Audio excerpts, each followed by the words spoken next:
Well, good morning. Oh, wait a minute. It's afternoon. Good afternoon. Afternoon. Happy to see you again. You as well. I'm Curt Doolittle from the Natural Law Institute. I'm interviewing author and friend and institute member, Luke Weinhagen, and he's going to, in a second, lift up his book and show you, because we're going through the Primal Primer, one chapter at a time. I don't know, we're like sort of averaging an hour per chapter, right? Yeah. We spend about an hour on each one. Some go a little bit longer, some go a little bit shorter, depending on the content. But we're spending about an hour on each chapter I discussing. understand that it would be really easy to spend 3 hours, but then Right. no one would watch. Right. Yeah. That's Right? that's always the balancing act, right? Is covering what needs to be covered without exhausting the audience. So, and that was the balancing act in writing the book too, right? I mean, I had to use an approach to writing the material that was accessible and more accessible than our normal approach to writing proofs.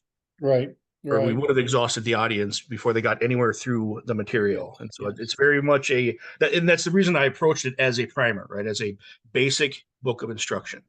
So that would frame it correctly, frame the expectations of it correctly in the reader's mind. This isn't an exhaustive work, and the goal is to not exhaust you with it. It is a primer. It is the set of minimum required skills to accomplish the task of restoring human competence, that basic level of human competence. I love the way you talk about it in your work elsewhere. And I know you talk about it in the book, but I just see it every day in your work, is you're continually saying nature will correct you for your deviations from nature's laws. Yes. And your life will correct you from failing to master the basics that allow you to interact with nature.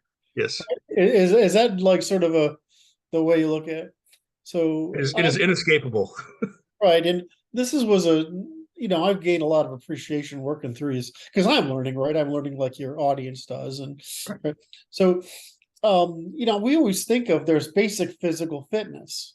And I always normally go to mindfulness, which is psycho-emotional fitness. So mindfulness is the ability to say, it doesn't matter, right? Or only this matters, or that's not a problem. Or it's self-regulation, right? So that's regulating your intuition. But there's this piece in between that what you're trying to say is has to exist because you need to train your body, right? Between you, basically you and your body, right? You need to train you and your body to interact with the world. That's what you're saying. Before you're going to be able to develop the mindfulness. Because I originally thought was, well, you're trying to create a preschool for mindfulness. Right. I mean, because the primer is your real goal is to create mindfulness, right? Right. Yes. Yeah. Right.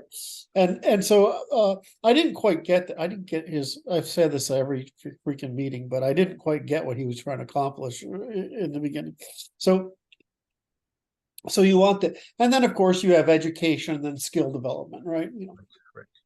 Yeah. What I set out to do with the material, I was looking at what's missing in that process, right? We understand the physical fitness stuff really clearly, right? We understand that even though we don't necessarily need physical fitness for our day-to-day survival anymore, when we neglect it, dysfunction emerges. Yes. It's super clear to everybody. There's gyms all over the country specifically to address the fact that when we neglect that physical fitness, dysfunction emerges, right? The same thing is true for all of the domains of human fitness. It's whether it's the cognitive fitness, whether it's the emotional fitness, or whether it's the perceptual fitness, that same dynamic exists. If you neglect its development, dysfunction will emerge. Right. And that's what I set out to solve, resolve, or address with the book, the book and the material in the book is how do we restore or how do we create and develop a methodology to support the fitness of those other domains, just like we do with physical fitness. And so that's what I'm accomplishing with the material and all the pieces in the material. And the argument that I make is that what we're witnessing in society today is that dysfunction emerging from the failure to maintain the development of those other domains of fitness as human beings. That is essential to being a human being. We can't not develop them, just like we can't not develop our physical fitness. Right. One of the examples I use frequently when I'm talking about this stuff is: have you ever been late on an assignment at work or homework assignment or anything like that, right? Your brain starts to worry at you when that happens, right? Our brain, it knows when we're incompetent. It knows when we're incapable. It knows when we're failing to be capable of meeting our own basic needs, right? And that's that low grade, and all of us are more or less sensitive to it, but that low grade worrying of that midbrain is where this crazy notion of anxiety is coming from. It's the most common mental health issue in the West right now is anxiety, and we've never been safer. We've never had easier access to resources, and yet anxiety is the number one mental health issue in the West. And what I'm arguing is that that's where that's coming from, is that we no longer have the capacity to successfully navigate our own environments. We've abandoned developing that not only competence. do we have we lost, we've created political discord and social discord, family and relationship discord, because we've taken all the standards away. So nobody knows how they vary from it. What you're saying is we don't even have the basic standard of correspondence with the reality. Yes. Right. So I'm doing work to try to make mindfulness even possible. Right. You want us to get to where, yes, because you're saying you can't. Yeah, it's so obvious in retrospect, right? Stay fit, develop basic human competency, develop basic human mindfulness, develop basic skills. What I've learned in my work is that, of course, most education is just calculation of what? It's just calculation, a spectrum of calculation, right? Extending your cognitive abilities. And then you have skills which allow you to get to work, and skills which allow you to get along with people, morals, ethics, manners, rules of law, etc., whatever. And then finally you get into skills that are occupational. And if you're ever lucky, you get old like us and we have wisdom, actually. So anyway, I just like to reiterate that we're on chapter 11, that you've alternated between advancing the individual's awareness of the situation and how to think about it, and a basic skill. You sort of climb two ladders back and forth, right? Yes. Yeah. Go ahead. Oh yeah, those are the two sides of that basic level of human competence that I describe. And what it does is it represents the bottom two layers or levels of Maslow's hierarchy of needs, right? That's what I'm actually addressing here, is how to facilitate and be responsible for your own needs. Now, I really like this. This is my favorite chapter title, which is called Survival of the Hottest, right? Which, of course, made me want to read the chapter. It was kind of a bait and switch, though. I thought you were going to talk about how to get hot girls as a survival skill. Well, that is their survival of the hottest. That's their survival. But no, you meant fire. Right, I meant fire. I asked you about fire like 10 times. When are you going to get to fire? I want to hear about fire. Fire.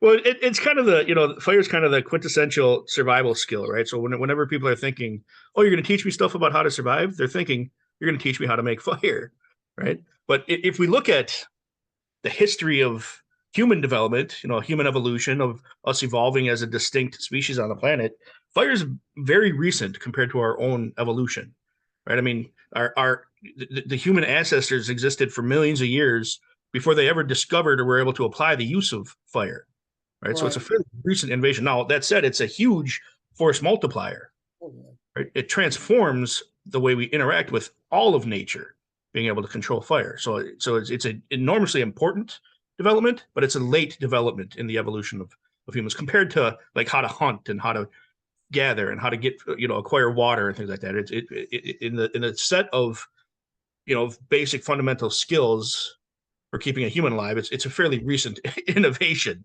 compared to relative to the others, right? And so I get into some of that in the beginning of chapter 11 here. I start off chapter 11 with a story about how my daughters actually learn how to make fire, right? And I have my youngest are 4 and 6. And these are girls that are already developing core human competence. These are girls that are already capable of making fire out of the resources available to them in nature. Not lighters, we're not playing with matches, but they know what to look for. They know how to set up a fire. They know how to prepare the materials for a fire. They know how to start the process of building the fire and creating the requirements that are needed to go into the fire, right? So that's what I want to share with people in this chapter.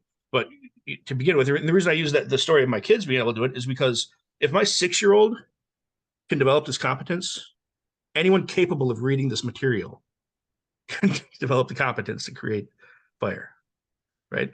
And so I just think that's important to keep in mind. I'm not talking about, you don't need a college education to rebuild human competence. You need to be human. You need to be a relatively healthy human, because you need to be able to move your body and think. You can't, if you can't leave a bed, you're not gonna be able to practice this stuff. But you need to be a human, a functional human, to develop these competencies. That's what all this stuff emerged from, right? It's not the bar's not high. So help me. The first was cordage. Yeah. Then shelter, then water. So yeah, and basically what I did. So cordage, I threw in there because it's an easy thing to learn. So Yes. it gives the reader an early win, right? You can by the time you're done reading that chapter, you can make as much of your own rope as you need to make for anything you need to make it for, right? Really simple skill, really quick to pick up, and it works really well, right? So I threw that one in there early, and then I started that switch back and forth. But as far as the fieldcraft material, which is the addressing the actual provision of your needs, I went in the order of how fast it's going to kill you, right? So exposure is going to kill you the fastest. So we did shelter first.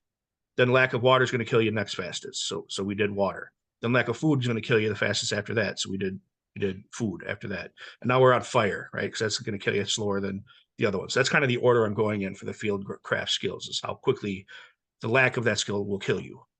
How fast nature will provide consequence for you not knowing that skill.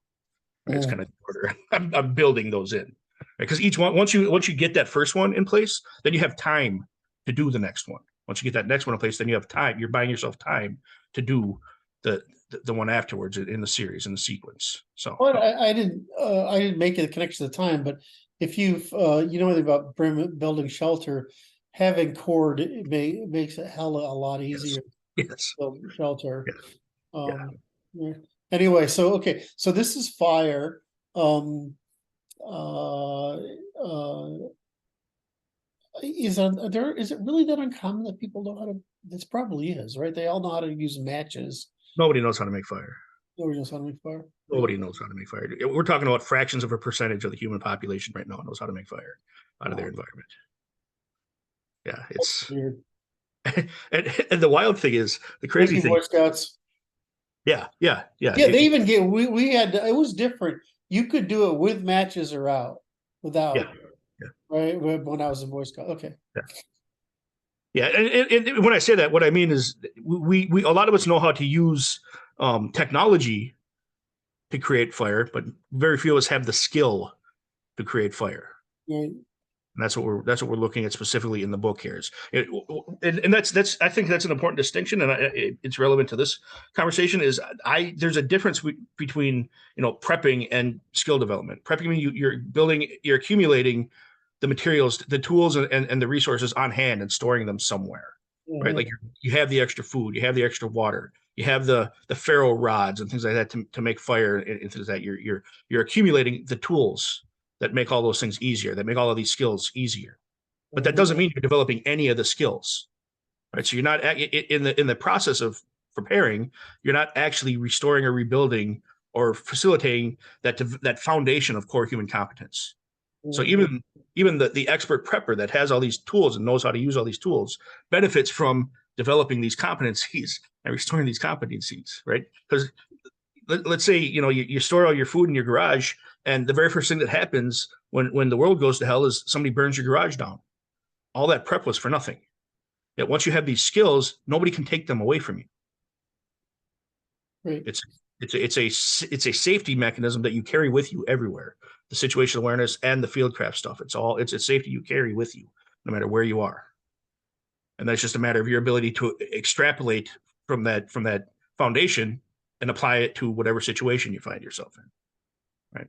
So your next statement is that I think you covered the first part. So your next statement is Making fire makes us human. Just fascinating. Yes.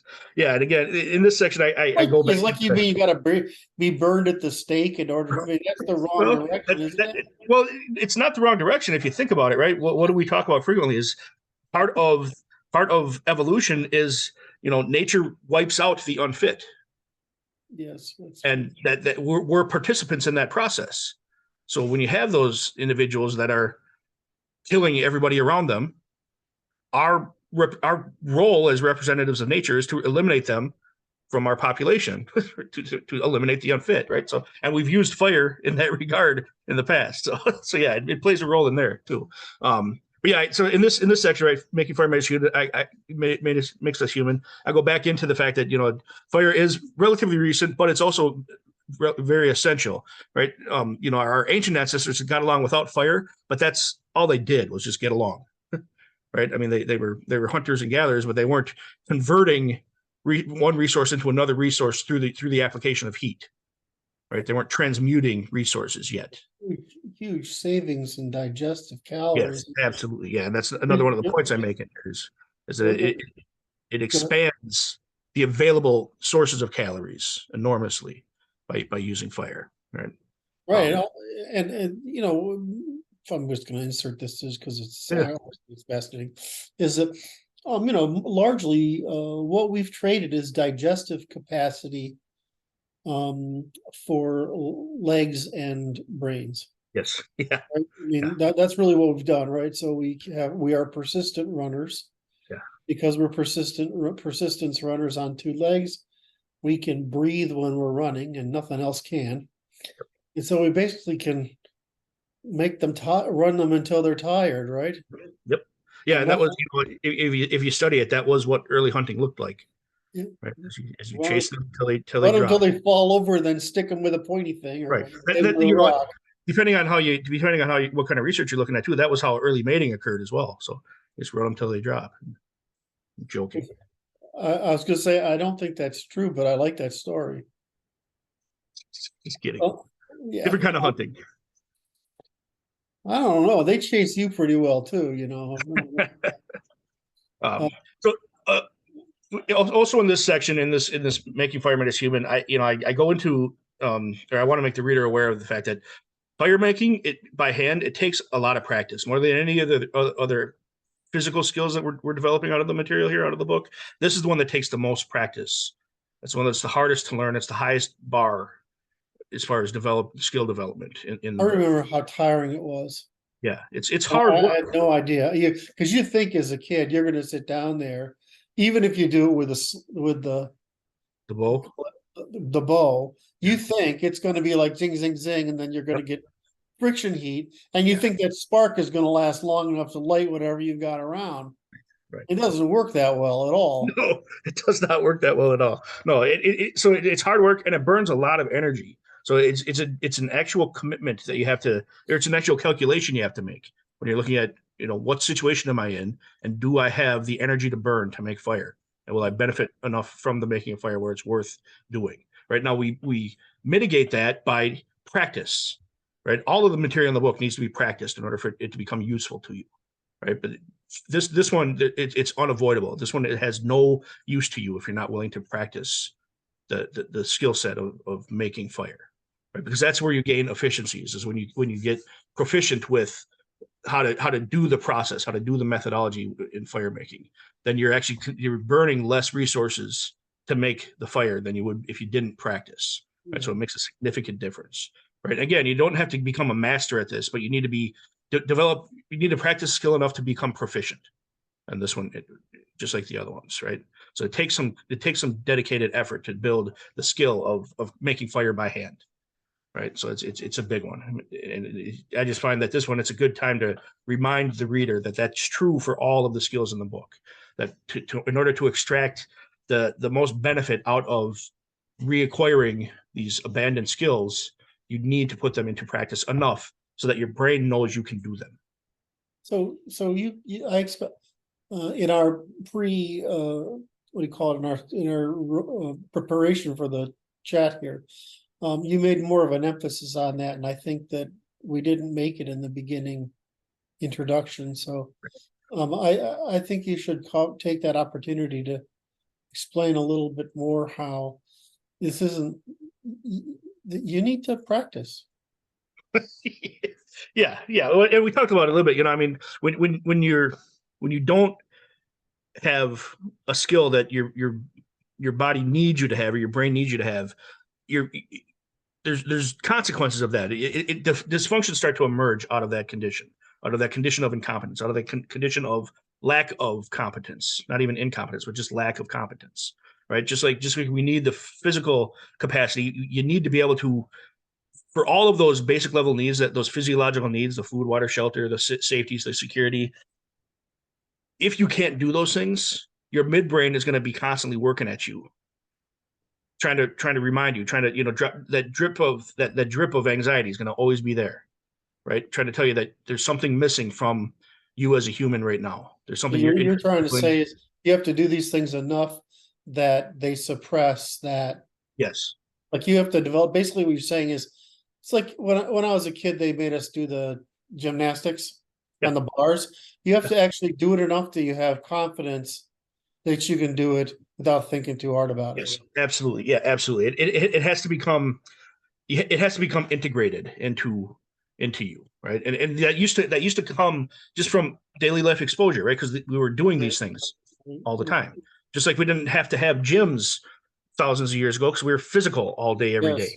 Yes. Right? We were building these competencies just by existing previously, but now we've developed technologies and buffers to the point where we no longer are exposed to those pressures. We're no longer exposed to nature saying you have to do this, you have to do this, you have to do this.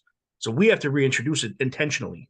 We have to reintroduce the practice of these things so that we can develop those essential competencies, without which we start to just exhibit dysfunctions, just like we would in the physical world, right? If you can't do these things, this as a group, right? If we can't do these things, we're going to start manifesting dysfunctions. Our behavior is going to change because we're incapable of doing these things. We're incapable of. Our brain knows that we're incapable of meeting our own needs. We become a pet. We become a dependent creature rather than an independent creature. We're not in the realm of adaptability anymore. Adaptability to our environment anymore. We're just adapting to our dependence at that point. Right. And you and I have talked about this in the past. I offer the argument that if you can't say no to an interaction, that interaction is not cooperative. It's impossible for it to be cooperative if you can't refuse to engage in that interaction. Right. So to the degree that we're dependent for any of these needs, we're removing our ability to cooperate. We're undermining, we're compromising our ability to cooperate. So we mentioned earlier in our talk today that my goal is to help or to facilitate the development of mindfulness. Why is that important? To me, it's important because that's the only mechanism we have. That's the only pathway we have to preserve the opportunity for cooperation moving forward. We're losing opportunities for cooperation as we lose these skills, as we lose these competencies, as we lose the mindfulness. So practice them, or we're going to lose the ability to cooperate. Thank you. Yeah. So the next step is the fire triangle: oxygen, fuel, and heat. Yeah, it's a simple equation. These are the things that you absolutely have to have in order to produce fire. Well, right? is it that hard to like? I'm teasing you a little bit for the audience. Right. It's like, well, isn't this thing about body temperature and shelter rather obvious? Right. Or they isn't ought this to thing be about the proximity? It's pretty hard to actually get away from water. Right. Yeah. All right. I mean, okay. So why isn't it obvious? Isn't it obvious you need oxygen, fuel, and heat? Yeah. It is obvious. It's just we're not paying attention to it. Right. I mean, because we don't have to, because we've created such a situation of comfort where we don't have to pay attention to this at all. Right. And that's why we're not investing in learning any of these things, right? Oxygen, fuel, heat. It's super simple, super easy to remember. And yet until you're told it, because you're not shown it anymore, until you're told it specifically as a thing, it has you have no reason to integrate it into your knowledge set, into your existence. Right. And so yeah, that's one of the reasons when I go through this material, I try to throw in these rules of thumb, these, quick ways to remember some of this stuff, because this is what, your grandfather would have told you if he was the first few times he was showing you how to do this, or when you were helping him do it, he wasn't even intentionally showing you. You're just, as a curious child, you're there trying to participate in what the elders are doing, right? You would have been just learning this stuff, right? We don't have that, so we have to have somebody like me come along and say, hey, there's three things. It's a triangle: oxygen, fuel, heat. You control fire by manipulating these three things. That's it. That's the whole formula. You can change the dynamics of whatever heat you're creating by manipulating these three things. So oxygen. I'm trying to get my document back there. sure. Thanks. Oxygen. Oxygen, fuel, and heat. Yes. Okay. It's another trinary logic. Okay, that makes sense. Yeah. Now, obviously, in most of the environments we're in, oxygen is abundant. Not hard to come up with that, right? The trick with oxygen is you control the exposure of the other 2 points of the triangle to it. How well you do a good job of, or how well you expose the fuel and the heat to the oxygen. Fuel is anything that's combustible, right? In general, people think wood. So wood is infinitely combustible, right? And then heat, that's the tricky part. And that's what the book focuses on is the heat part, right? Because with you're standing in a forest with no tools. You're just naked man standing there with no tools. How do you generate heat? Enough heat to produce fire, and that's what we get into in the rest of the chapter, right? That's what I focus on in the rest of the chapter. I'm not sure I like the vision of me standing naked in the forest. Well, I'm not sure anyone else would either. Make yourself a fire. It gets way scarier then when you're running around with a flaming stick. So. Let's go. All right. So the next section is preparing a fire, right? And this is where we start to get into the actual nuts and bolts of how to do the fire making, right? So in here, I remind the reader, I return the reader that the elements they've already learned, right? The situational awareness, where we're paying attention to what's around us. We're paying attention to our environment.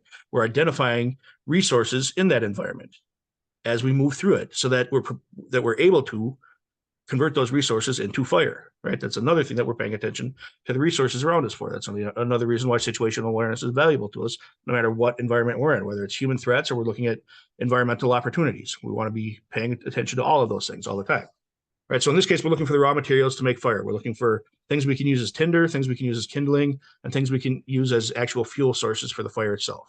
And I describe what I mean by each of those in the book in greater detail, but just for our purposes, that's what I'm getting at in here, right? Then I move on from there. It's we're looking for the sticks and stones of fire making in a very literal sense, right? So the next subsection here is gathering fuel, and this is how I introduce the reader how to transform whatever materials they can find into usable forms, right? And then how to estimate fuel requirements. It's about 3 to 1, right? Whatever you think you need to make a fire, get 3 times that amount, and you probably have about the right amount, right? As far as what to do. I think I've heard that before, and it's true. Yeah, and if it's wet, do a little bit more, just because it's going to take you longer to get everything going, right? I also remind the reader here that the things we have access to, even if you're in a situation that's terrible and you have to do some of the things that are in this book, we're still significantly better off than our ancestors were in general, right? You're not being chased by saber-toothed tigers here as you're trying to put fire together, right? I mean, our ancestors did all of these things in this book in far worse conditions than what we're can even anticipate experiencing or being confronted with right now. So it's especially in the practice phase, right? So yeah, it might suck having to figure out how to do all this with wet wood, but you wouldn't be here if somebody didn't figure out how to do this with wet wood. Your ancestors never would have survived if somebody didn't figure out how to do this with wet wood. So suck it up and figure it out, right?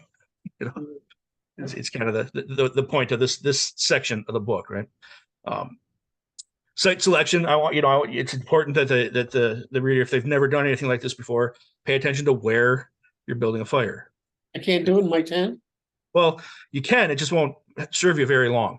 You'll be very warm for a very short period of time, and then you'll be miserable again. So, You know, like you mentioned earlier, I often, you know, state that nature's going to provide feedback.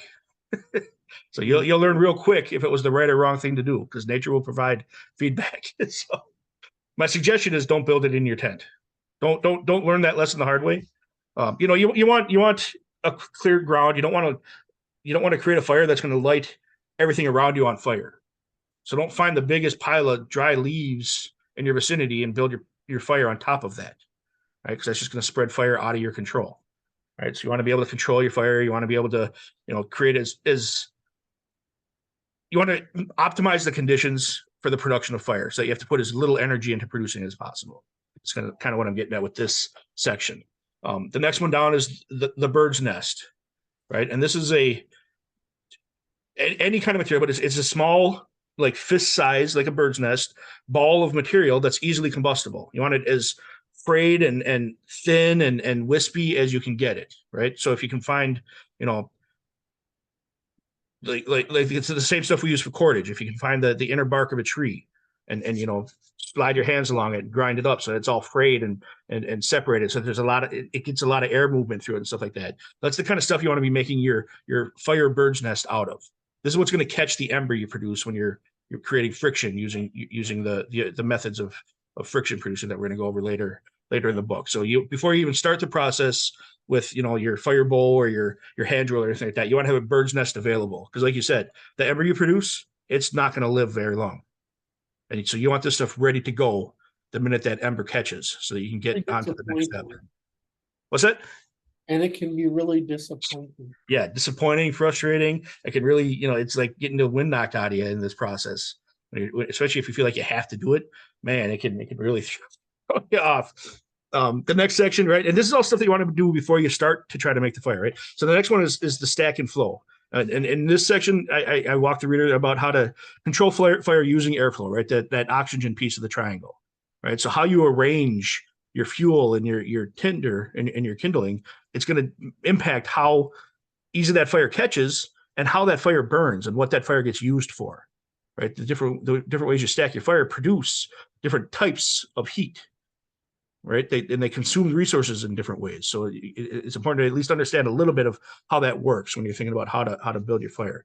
So then I go into a couple examples of that, like the TP stack method, right? Which is exactly what you think of. It's that traditional campfire, you know, rounded, you know, cone shape stack of fire fuel, right? And, you know, I want the reader to know that there's different attributes of these methods, right? So like the TP stack method, you're going to get great light and heat out of it, right? But it's going to burn fast. Sorry, I didn't put on do not disturb. Go ahead. Now I have. Right. So the TP stack method, it's good light, good heat, but it burns fast. You're going to go through your fuel very quickly using that method. But if you need light, it's a great method to use, right? If one of your goals in building fire is to provide light for whatever else you're doing, then the TP stack method is a good one. The other one that I specifically offer here is the parallel log method, right? And this is where you're instead of stacking them up in the cone shape, you're laying the logs across each other, right? Like the stack of wood you see at the lumber store, right? You're building a stack like that, right? That's going to provide very low light. It's going to provide good heat, but it's going to burn a lot slower. So it's going to it's going to extend your resources out a little bit longer using that stack method. The parallel log method is going to produce more coals rather than flames. But the TP stack method is going to produce more flames rather than coals. So like the parallel log method is good for cooking on, because you can put your cooking, you know, utensils right on the coals to heat them up, right, instead of in the flames. So those are a couple. Those are kind of at the ends of the spectrum of how to stack your fuel for fire, right? And then you can mix and match in between there to accomplish whatever you're trying to accomplish. So now once we've picked our site, we've got our bird's nest ready to catch our ember, we've stacked our logs, we're all ready to go as far as the fire itself. Now, how do we address that third point to the pyramid, right? We've got our oxygen set up with our stacking, we've got our fuel sources set up with our stacking. Now we have to generate the heat, right? And that's what I get into the next section, which is friction. Building fire by hand is a exercise in friction, right? It's a exercise in frustration, but it's also its primary goal is an exercise in friction. There's right? more friction when things are dry. Exactly. There's more things when friction. So there's two big enemies of the kind of friction we're trying to create here. And the big enemies are moisture and resin. Ooh, resin. That's right. Right. And those are the two biggest enemies of fire protection. And I'll talk about more as we go through this, but just to keep in mind, just so it comes up a couple times here for the listener, for the audience, moisture and resin are your enemies when you're trying to make a friction fire, friction heat, right? Okay. So in the effort or the development of creating friction, I go through two different methodologies, right? The first one is the hand drill. And this is the actual what people think of when they say rubbing two sticks together. You're not actually taking two sticks and rubbing them together, but you're taking two pieces of wood and using friction to create heat or generate heat out of those two pieces of wood, right? And so I walk the reader through how to do that. And what we're talking about here is we need to make or find a heath board or a fire board. The terms are interchangeable, right? And then we need to find a spindle, right? And the spindle is a straighter piece of wood or woody material, right? So we can use stalks, we can use sticks, we can use stems of thicker plants, right? As long as it's like a reedy, thick type of plant, we can use any of that stuff. And you want to try to find a piece or work a piece so that it's got as few knobs or burrs or thorns or anything else on it, because you're going to be rubbing your hands all over this thing. And the smoother the surface, the better. The rougher the surface, it's going to tear your hands to pieces doing this, right? So you really want to try to get the straightest, cleanest piece of material you can for this part of the process. And it doesn't have to be real long. The length of your forearm is more than adequate for most materials, right? And ideally, the spindle is not a super hard material, semi-soft, but it needs to be sturdy enough so that you can work it, right? And then again, here, no resin. You don't want to see resin coming out of the material. So if you cut it and it's bleeding, it's probably not a great source of material to use in making fire, right? The resin, it'll cook under the heat, it'll harden under the heat produced by friction, but it won't produce the embers required to ignite to ignite the tinder that you're using, right? So it'll crystallize as it heats up. The resin will, right, which defeats the purpose of introducing more and more friction in the process. That's why we don't want material that has a lot of resin in it. As far as the hearth board or the fire board, this you want to be the softer of your two pieces, right? Ideally, you should be able to make an indentation with your fingernail or thumbnail in the hearth board or the fire board, right? You want it to be that soft, okay? Because the way this works, you're going to create a notch in the fireboard, right? That's what the spindle is going to sit in, right? That notch is also going to collect the dust that you're producing as you're rubbing the two pieces together, right? So you're actually rubbing off tiny little particles of material from the soft fire hearthboard, and the friction is introducing heat to those tiny particles that you're rubbing off in that process. So you want a little notch there that's collecting the particles, and so the heat keeps developing and building and developing and building in those particles until they ignite as an ember. And that's how the whole process works, right? That's, we say we're just turning friction into heat, but the ember itself is coming from the material that you're using in your spindle and your fireboard. That's why you want a soft piece of wood for that hearthboard, so that it can slough off that material, right? So that's the important parts there, right? So after I walk the reader through what is a good candidate for a spindle, what is a good candidate for a hearthboard, then I get into the actual step-by-step instructions on how to use the hand drill. And I go truly in the book, I go step-by-step through the entire process, right? And just follow the steps and do the practice. And you'll be surprised. You'll get practice, because it takes a lot. Yeah. And you'll be surprised how quickly you get out of breath doing this. I mean, it is energy intensive process getting this thing going. You're converting your energy into fire energy. That's what you're doing in this process, right? If you're creating fire by hand, you're not making the energy of flame out of the ether. You're converting your energy into fire energy in this process. And so you got to be prepared for that, and you got to build up the stamina to do that through practice. So. And again, this is where your hands get raw. And, you're dealing with woods and materials like that, you're bound to get splinters and you're bound to get cuts and scrapes and things like that. I recommend when I'm teaching this to people, I recommend you do it without gloves because you don't know if you're going to have your gloves when you need this skill, and you don't want it to, you don't want it to be a shock to your hands the first time you're doing it. Because that's, again, you're losing efficiency if you're unprepared for doing the process. So, develop, get your skin a little tough in this process as well, right?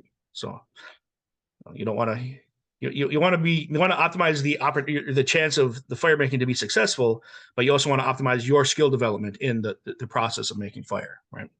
Yep. So that's the hand drill, and again, there's full step-by-step details in the book itself.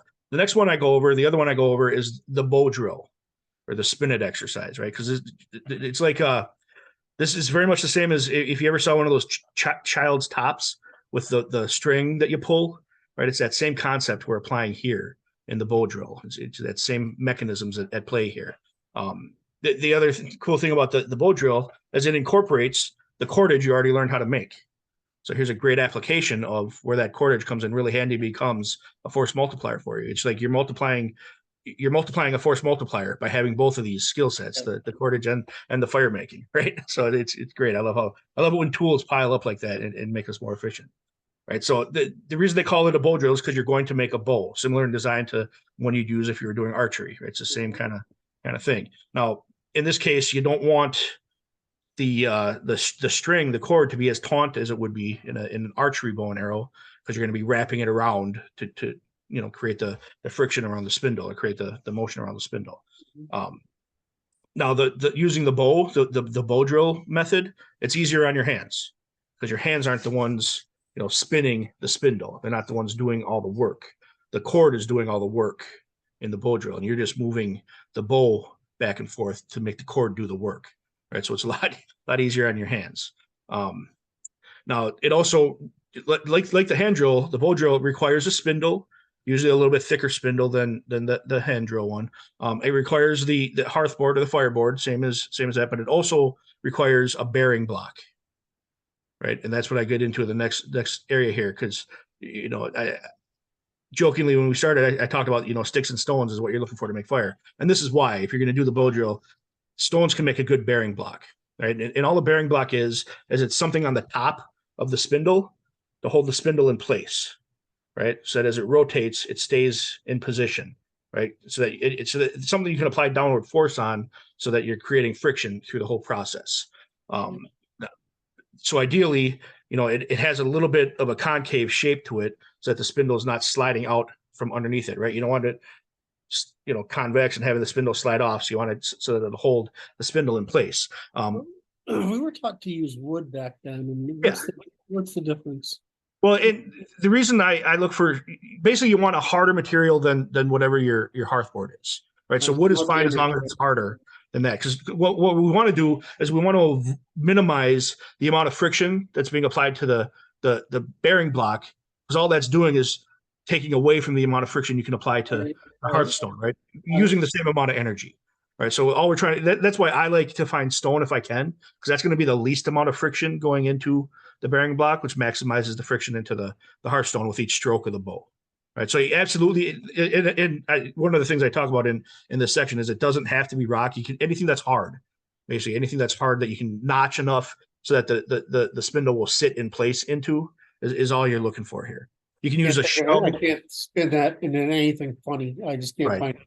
Right. Sorry. Well, friction, notches, and okay. And spindles. There's a lot of places we can go. a lot of places we can go with that. But yeah, like I was just saying, you can use a shell if you can find a thick shell. Let's say you're on a beach or something. You can anything that's harder than your hearthboard will suffice as a bearing block. And then, of course, you need to make the bow and the bowstring. And I walk the user through how to make the bow and the bowstring. What kind of wood? You just wrap it around once or twice, right? And yeah. So you have your spindle, and you're going to put the string on the bowstring, so that the spindle is between the string and the bow itself, right? Then you pull the spindle against the string and you twist it, right? So it's basically looped around the spindle one time, and that's enough to hold the spindle in place and create rotational force. Yeah, it only has to be once. because again, we want all the friction to be going into the hearthboard, not into the cord, not into the bearing block. So we don't want to introduce a bunch of friction by turning the bow a bunch of times, right? We want to minimize the friction. So you just want to turn it enough so that it'll grip onto that spindle, so that when you move the bow, it'll spin the spindle, and then you're just going to spin it back and forth, creating that friction. After that, it's the exact same mechanics are in play. You're creating the spindle against the hearthboard, producing the dust, and then introducing heat to the dust to create the ember, right? And then once you have the ember, you put it into your bird's nest, you blow on it, you introduce more oxygen to turn that ember into flame by igniting the tinder ball that is your bird's nest, right? So it's the same process. But again, I go through all of those steps, the step by step. Yep, exactly, all those steps. Yeah, it's tricky because oxygen is one of the keys, but too much, in why we have to control it, too much oxygen will put your ember out. So you want just enough, and you want to control it so that you're just introducing enough oxygen to support ignition, but not enough oxygen to put out the ember, right? So it takes practice. Impatient boys with ADD. Yeah. It was hard. It's funny because the same boys that really, really, really want to be able to control fire have the hardest time controlling fire, right? So the next one in here, and this one I threw in here because it's kind of a bonus, and it's the Dakota fire pit, or the stealth fire. And I love the Dakota fire pit. It's probably my favorite way of doing a fire out in the field, right? For a few reasons, right? So I throw it in there because I really, really like it. The Dakota fire pit, it uses 2 holes dug in the ground, right? You're basically creating a U shape, whatever, you can change the angles of the U shape, but you're effectively creating a U or a V shape in the ground. And on one side, you're going to put your fuel. The other side's there just to allow for airflow. You're creating a rocket stove in the ground, effectively, if you've ever seen a rocket stove, right? And what that does is it really optimizes and allows you to have a very good control over the airflow moving through your fuel, right? And that does a few things for you. It produces very high heat, right? Because you're creating that vortex effect inside the heat chamber, right? And so the heat's amplifying itself as it spins and vortexes in that heat chamber, and it's very fuel efficient. So you're getting more out of the resources that you're using in the fire, right? So those are 2 of the reasons I like the Dakota fire. Now you're not going to get a lot of light out of it because the fire itself is below ground, right? So you're just getting the light that's coming out of the hole, right? So yeah, that's one of the reasons I like the Dakota fire, is because it's a very low profile fire. So if you're trying to not be noticed, and it's a good habit to just be in, unless you're in you need a rescue situation. But in general, it's a good habit to develop, to just not be noticed or to minimize your exposure. It's a great, one to start using and to start playing with, because it's a low profile fire. In addition to it being a low profile fire where the fire is burning, you can cover it up really easily afterwards. You put the dirt back in the hole, you put the grass plug or whatever you pulled off to dig your holes back in to the spot, and it's like you were never even there. So it's a very low impact, low footprint fire as well, right? So there's a lot of reasons I like the Dakota fire pit, or the stealth fire, right? In the kind of situations I imagine these skills being applicably useful. You mean you haven't been in an apocalypse yet? No, I have not. Well, we're kind of in one now. It's just most people aren't paying enough attention to recognize that's what we're in. So. We're kind of in a zombie apocalypse, except the zombies have a 85 IQ instead of a 50 IQ. Yeah. Oh God, that's horrible. So mean. So, but anyways, that's why I wanted to make sure I shared. In the book, I wanted to make sure I shared, and I walk people how to do all the things in the fire pit. But I wanted to share the Dakota fire pit because it's not necessarily a unique way of making fire, but it is a unique way of using fire in an environment, and I like it because of its efficiency and because of its stealth effects. So you didn't cover the split log one because you don't have that. You're not assuming you have that kind of material yet, right? Or that kind of tool. I'm not assuming you're walking around with an axe or anything like that, right? To make what I try to focus on here is what, again, naked man walking around in the woods. What can we do with just the skill? Right now, make people run away from you. Right. Well, but it brings up the point, because so I found these big sticks and I want to use them in my fire, but they're big sticks. What do? You find a Y in a tree, you stick an end of the stick in, and you snap it off. You don't have to have the axe to process all your wood, or to process all your kindling, right? You find that, the dead tree lying on the ground, you peel back the outer bark and you work the inner bark away to get your kindling and your tinder and stuff like that. Right? So, I mean, you use your environment to process the materials you're pulling out of your environment as well. Right. So you want to be looking for all of those things as well. So, I'm not opposed to tools. I think, when we talk about making cordage and stuff like that too, pick up a rock and smash the things you find to get the threads out. Right. You don't have to have advanced tools to be a human tool user. Right. I mean, we're talking about stuff that chimpanzees can do. So do it. Use those things. Better than us in many cases. Right. Right. So what does nothing without fire mean? Nothing without fire. So, and we spoke about this a little bit earlier, but one of the biggest benefits human derived from fire is greater access to calories, right? And we're we cover that, I think, pretty well. We can cook things and eat things that we couldn't eat without cooking, and that's a huge game changer for humans, right? Now, the other one, and I mentioned it briefly earlier, but it's so huge to modern man, and it's so outside of the awareness of modern man. It's one of those things that drives me crazy, right? But heat's ability to transform matter, it's essential to our ancestors becoming modern man, right? So, from our standpoint now, from our frame now, fire is on the low end of essential skills for primitive man, right? To maintain his own existence, but it's probably the most important development in our process of becoming modern man, right? Fire, hardened wood, copper, bronze, iron, steel, every friggin' thing else, right? I mean, but even all those things you listed, they don't exist without fire. That's what I mean. Right. That's what I meant. You can't get any of those things. You don't get pottery. You know how hard it is. We don't think about that. You know how hard it is to carry water around before anything, before pottery. Yeah, it's store grains. We're all big on our storage of grains, but they used to make these big pots, stick them in the earth, right? Fill it with grain, and put the covered earth. There's no oxygen in there. It stays. We don't have these things without fire. Yeah, you don't have anything without fire. Right. So, whether we're talking about cooking or sterilizing or smelting or forging or hardening or fusing, right? Any of these processes requires fire, requires heat source. And if it's not a fire heat source, it's a heat source made possible using materials that emerged out of a fire heat source. Where would the world be without burning witches? Right? Yeah, I mean, burning in general, we wouldn't have the comfort we have now without fire. And ironically, if we keep forgetting how to make fire, we're not going to have the world we have now. Yeah. So, we want to think that we're somehow separate from ancestor man. That was still Homo sapiens sapien. We want to presume that we're different from them. We're not. We are our ancestors. We require the same things that our ancestors required. And we require the same pressures that our ancestors required in order to fully develop. I cover a lot in genetics, how it's the same principle. You're what you're talking about is a similar principle to what I talk about genetics. Is one of the things that's beautiful about genetics is that, at least in humans, we have a lot of this information in there that we don't know what it does. Right. It doesn't mean it can't come back.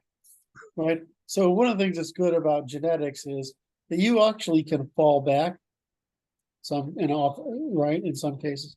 Well, it's the same thing with technology. You can fall back, right? But what you're saying is, when you know you can fall back, it actually gives you agency so you can move forward again. Yes. Yeah. I would actually suggest that the better you're capable of falling back, the less likely you're ever going to have to. Mm-hmm. One of the pieces I got in trouble for talking about this too much in the 3-letter people, but so it's like, if we lost electricity in the United States for about 6 months, we wouldn't actually be able to get it back. Right. Other countries might be able to do it, but I mean, you lose it, you actually can't get it back. It's like that don't know which group he's out of. He's, government officials. This whole solar flare thing, because it's like, it sounds like science fiction, but I've actually done the work here on what this means. They're like, you have no idea. This is like the worst thing that we talk about nuclear war. That's nothing. Right. Right. We get a good flare in here, and there's no way to build civilization. We'd need to invent the tools all over again to make the tools. Right. Yeah. It's crazy. Make Yeah. the tool, to make the tool, to make the tool, to make the tool, to make the tool, to make the tool, to make the tools, to make the tools, to make the tools, to make the tools. It's like that. It's like, sorry, I just want to clear, because the most complicated thing we have, the tool we have today, is the thing that does the laser that makes chips with lasers. That thing is I mean, if you start studying what it's like, I mean, it's down there in the single atom range in some places, right? Right. This is absurd, right? They've even got algorithms to tune it so that wave interactions produce, I mean, it's insane. Nobody else can produce it except, of course, the Dutch, right? Nobody else can produce the stupid thing. It's too complicated. Yeah, how many technologies are behind that thing? It's insane. Yeah. Yeah, and that's that's a hugely relevant point to the discussion of all this material, right? We're not paying attention to that chain of development, right, in the technology around us, and we're not paying attention to that chain of development in ourselves. And so, like you said, if we lost it today, we couldn't reintroduce it.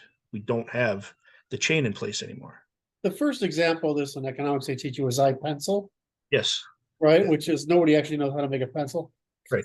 Right. No single person knows how to make a pencil. That's a pretty simple thing, and no single person knows how to make a pencil. Yeah. And my second one was iHamburger, which I thought was even better, which is that because it's got grains and sesame seeds and beef and lettuce and tomato and pickles and the different sauces and stuff. It turns out that you can't make that without long distance transport. You can't actually do it. And so if you were a single person, like or on a farm or self-sufficient, you can't make a hamburger. I mean, it's just basically impossible because of timing and all this other shit. So anyway, cheese and whatever. I mean, it's an exaggeration, but it was the point is that we take complexity. I mean, it doesn't take a lot of complexity like a hamburger to make it impossible for you as an individual to perform all the inputs to produce the products that go into it. Right. Exactly. Yeah. Yeah. It's just, I see us in losing those things. I see us becoming something less than human. Yes. In losing these skills, I see us becoming something less than human. There's a children's movie that I've watched with my kids a couple of times. It's that Wall-E. I don't know if you've seen that one. Oh, yeah, I love it. Film. All the people in there, they're floating around on hover chairs, and they're all gigantic and right. They don't know how to do anything. They can't walk because their bones have atrophied. Yeah, the captain of the ship doesn't know how to do anything. That's not a human being anymore, and that's the direction we've got ourselves pointed in, right? And we don't have to lose being human if we can maintain this foundation of being human. What do you mean? Okay, so let's play this philosophy. Yeah.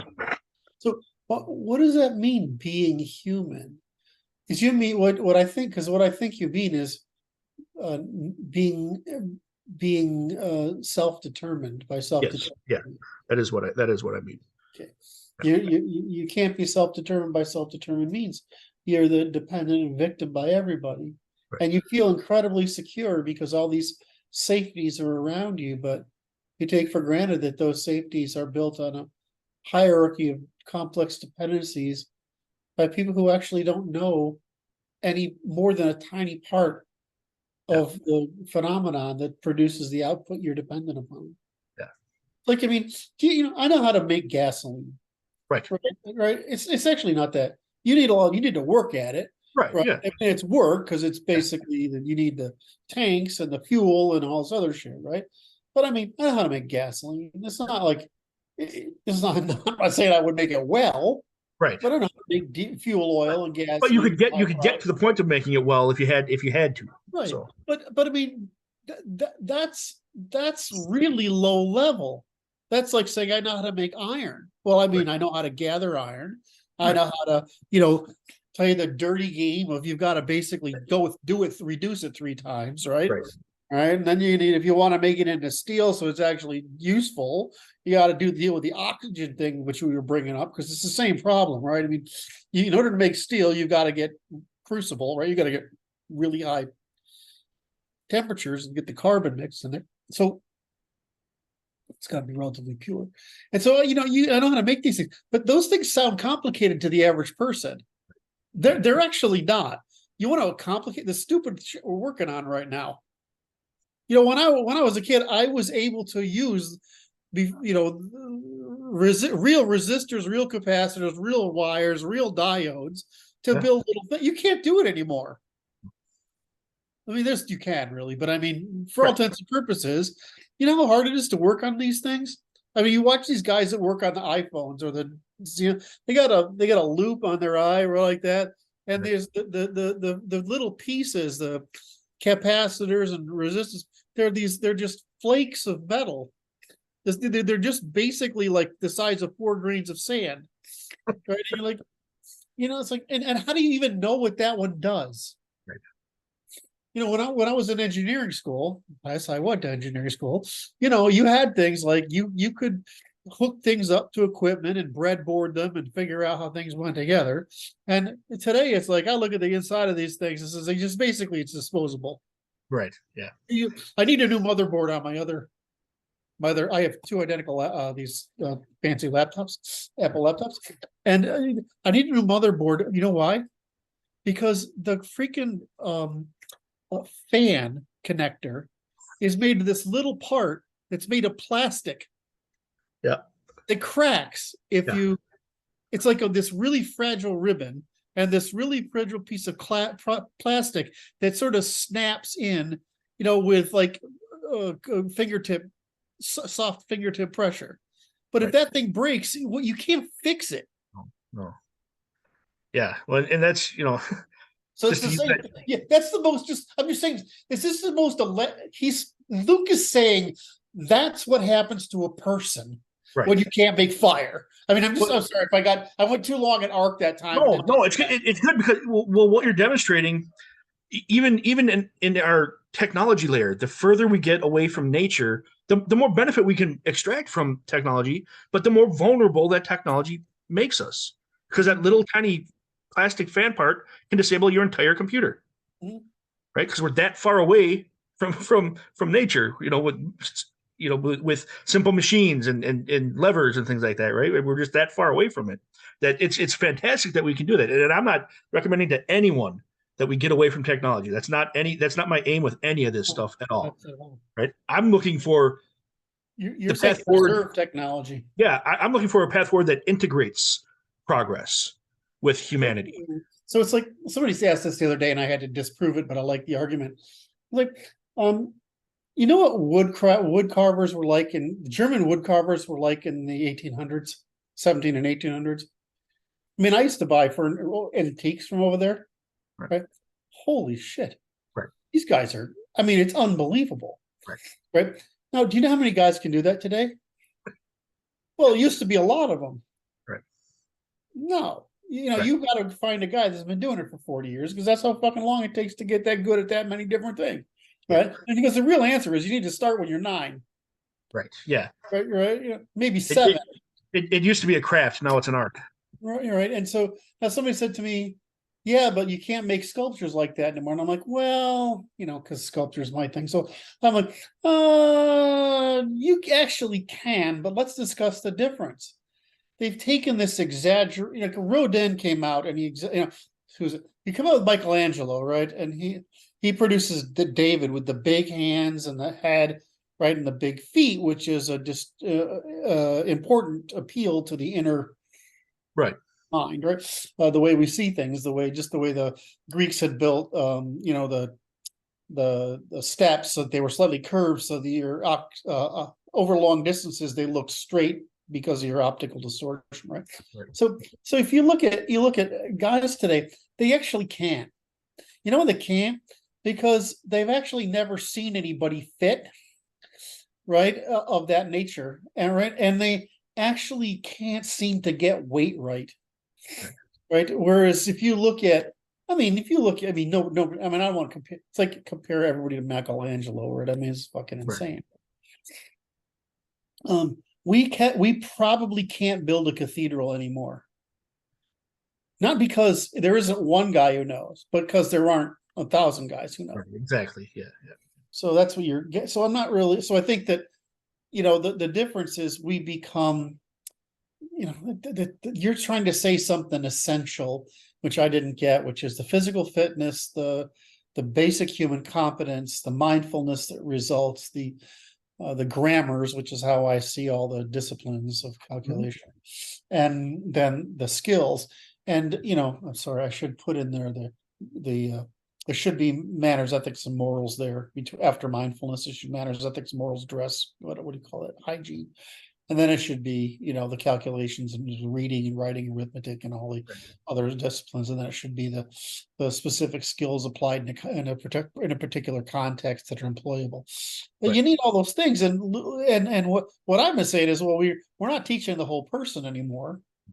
And what you're saying is we're so disconnected from reality at this point that we don't know that we're ignorant, incompetent, confused, and mindless, because we actually feel at a loss, out of control, and adrift in a sea of chaos, dependent upon people who don't have our best interests. Yes, absolutely. Yeah.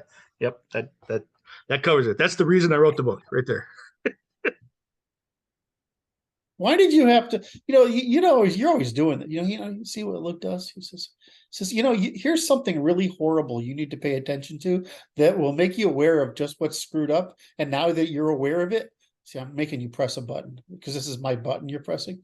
And now that you're made aware of it, you can't stop thinking about it, and you actually have to fix it. And so you gave me something else to do. See what he does? Anyway. Yep. No, you're at least in this case, I provide a path to fixing it. There you go. All right. I love you, man. I enjoy these conversations. That was chapter 11. There are 16 chapters. 2 chapters, yes. 5 more of these to go. And I guess you're going to bundle them somehow. Yeah, so there's already a video book available. I'm going to attach all of these videos to all of these video conversations to the video book.